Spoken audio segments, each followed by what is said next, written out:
Ajay sir भी जुड़ गए हैं। सर अजय सर स्वागत है।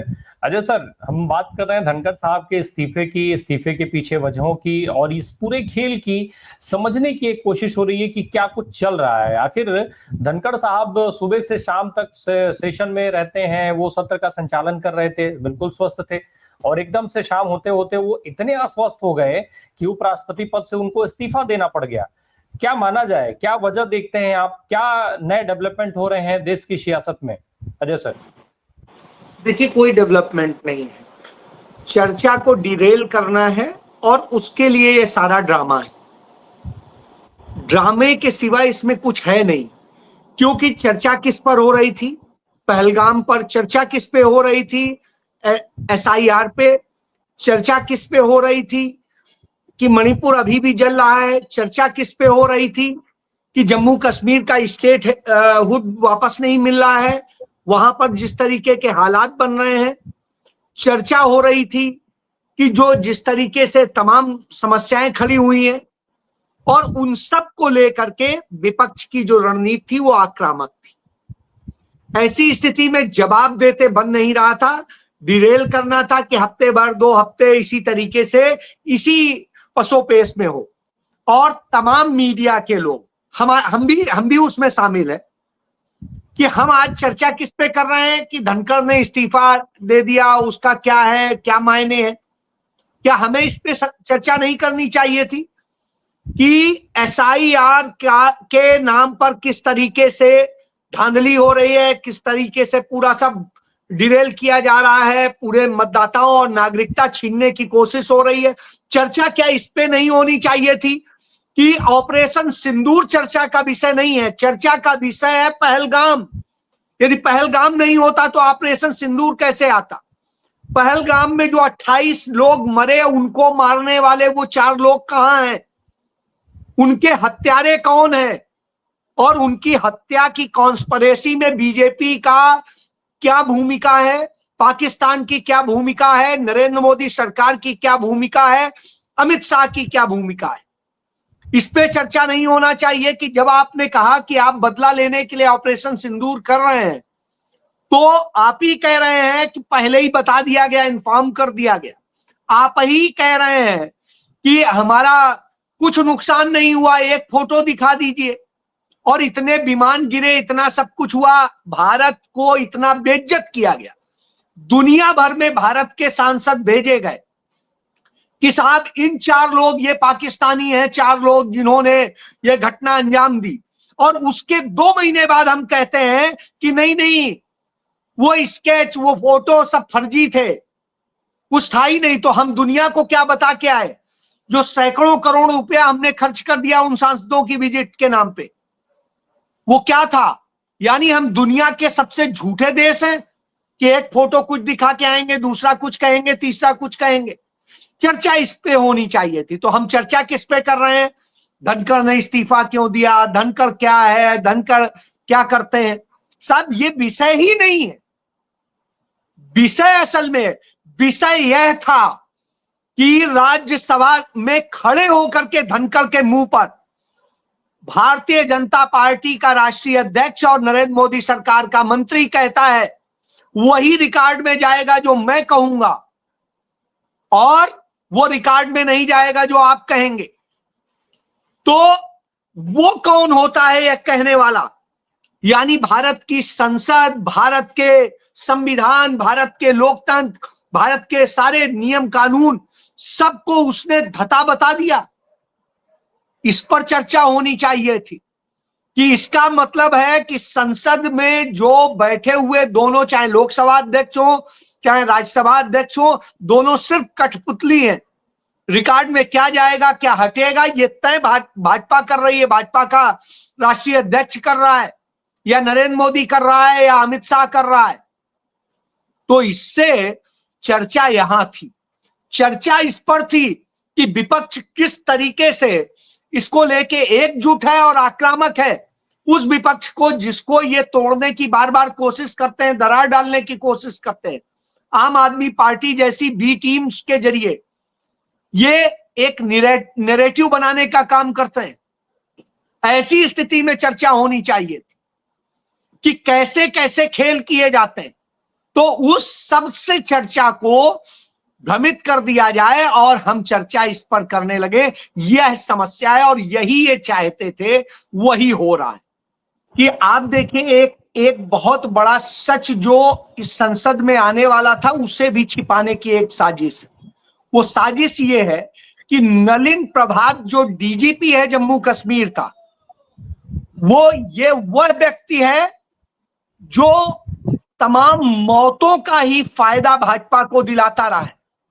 आप याद करिए, छत्तीसगढ़ में नक्सली हमले के नाम पे 76 सीआरपीएफ के जवान, पुलिस के जवान मारे गए थे। और स्थिति यह है कि इसके बाद जब पुलवामा, तब ये वहां डीआईजी था, और जब ये आईजी बन के पुलवामा आया और पुलवामा में वही क्या कहते हैं, हमारे 40 जवान मारे गए, और उसके बाद में जब ये डीजीपी बना करके उसी जम्मू कश्मीर में किया गया और यह प्रयोग हुआ। मैं ये उदाहरण बता रहा हूं कि जिस तरह के खेल होते हैं, इस आदमी का मनाली में करीब 20 करोड़ रुपए का इसने घर बनाया है, प्रॉपर्टी ली है, और चंडीगढ़ में इस आदमी ने करीब 50 करोड़ रुपए का ऑफिशियल, यदि उसका जो उसने लिखवाया है रजिस्ट्री में, वही लिखाया है उसने 29 करोड़ का। तो अब आप समझिए इतना पैसा इसके पास कहां से आ गया। जिंदगी भर का पैसा जोड़ दीजिए तो भी नहीं आएगा, और इतने कोई बड़े परिवार का नहीं है कि बहुत रईस परिवार का हो कि इतना पैसा था, पुराना पैसा था। तो यह भी जानने की जरूरत है।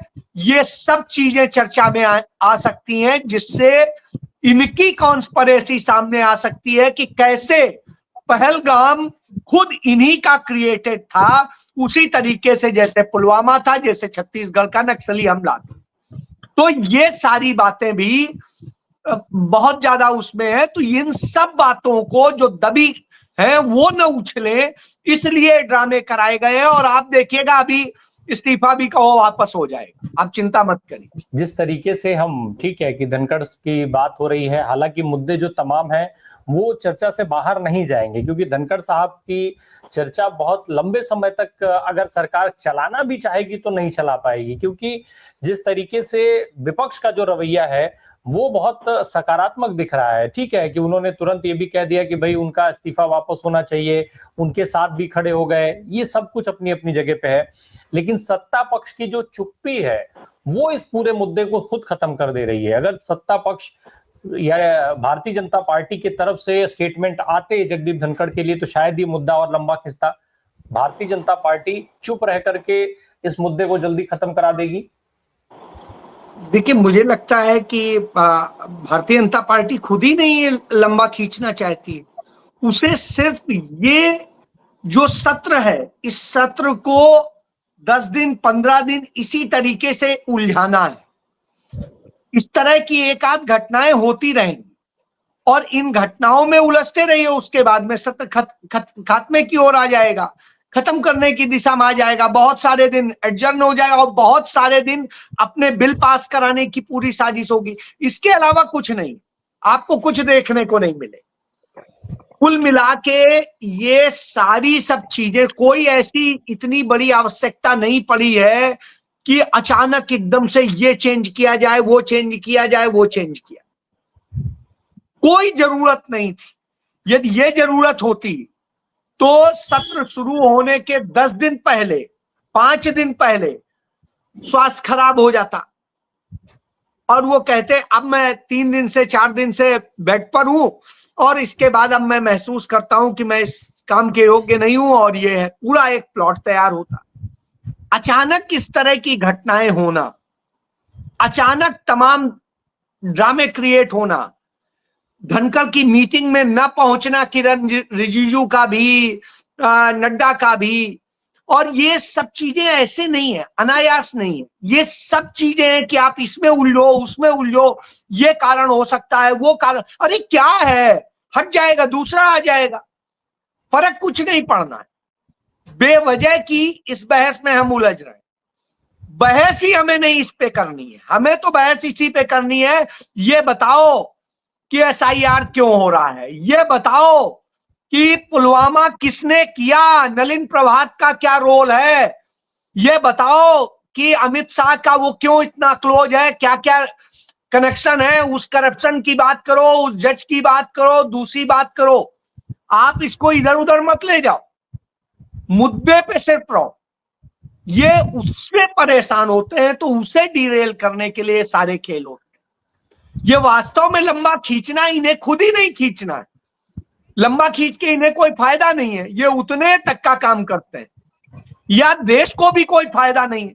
भाई धनखड़ जी में ऐसा क्या वो लगा है कि चांद सितारे कि साहब उनके बिना वो सदन चलेगा नहीं, अरे वो होंगे दूसरा हो जाएगा, सब अरुण जी बैठ जाएंगे वहां तो भी वो ऐसे ही चलेगा, और मीनू जी बैठ जाएंगी तब भी ऐसे ही चले, क्योंकि वहां चलाने वाला पीछे बैठा हुआ, बाकी सब कठपुतली है। तो जब कठपुतली है, खुद कहा था एक दिन क्या ओम बिरला ने कि माइक मैं नहीं बंद करता हूं, माइक पीछे से होता है। तो साहब वो सब पीछे से होता है, कुछ उनको नहीं होता, उनको तो जो बगल में खड़ा होता है वो धीरे से पर्ची पकड़ा देता है, ये नई पर्ची है, ये आप बोल लो, ये होता है।